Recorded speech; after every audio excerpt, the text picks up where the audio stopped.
তুমি যেই দল করে 16 বছর মামলা খাইলা, যেই দল করে 16 বছর হামলার শিকার হইলা, সেই দলের নেতা এখন বলে আমরা আওয়ামী লীগকে নির্বাচনে চাই। জুতা পিটা করা মন চাই না এটারে?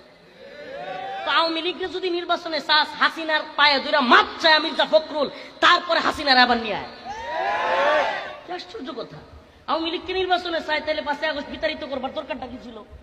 এই 2000 মানুষের জিন্দিগি, 2000 মানুষের জীবন, 2000 ছেলে পেলের জীবন দেওয়ার দরকার কি ছিল?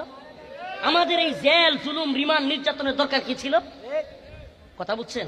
এই কথাগুলো বলতাম না। এই যুব সমাজ একটু খায়সাতের জন্য, একটু টাকা পয়সার জন্য, একটা চাকরির জন্য তুমি যেই নেতার পিছনে ছুটতেছো, প্রিয় ভাই, বিশ্বাস করো এরা তোমার দুনিয়া আখেরাত সব ধ্বংস করবে।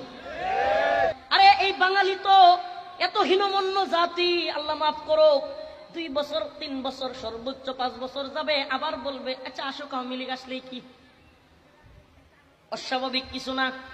কিন্তু প্রিয় ভাই, আমাদের কাজটা কি? আমরা তোমাদের কাছে একটা মেসেজ দিতে চাই।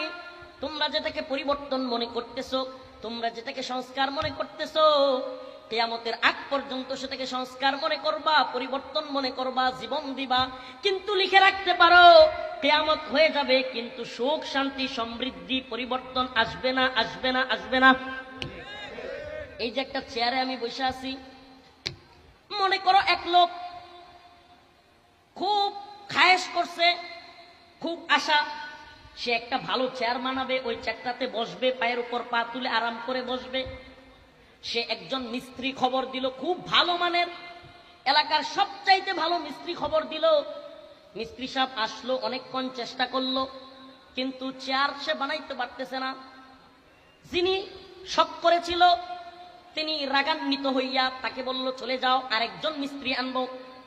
আরেক এলাকা থেকে আরেকজন মিস্ত্রি নিয়ে আসলো, দূর থেকে ভালো মিস্ত্রি। ওই মিস্ত্রিও চেষ্টা করলো, চেয়ার ভালো বানাইতে পারে না।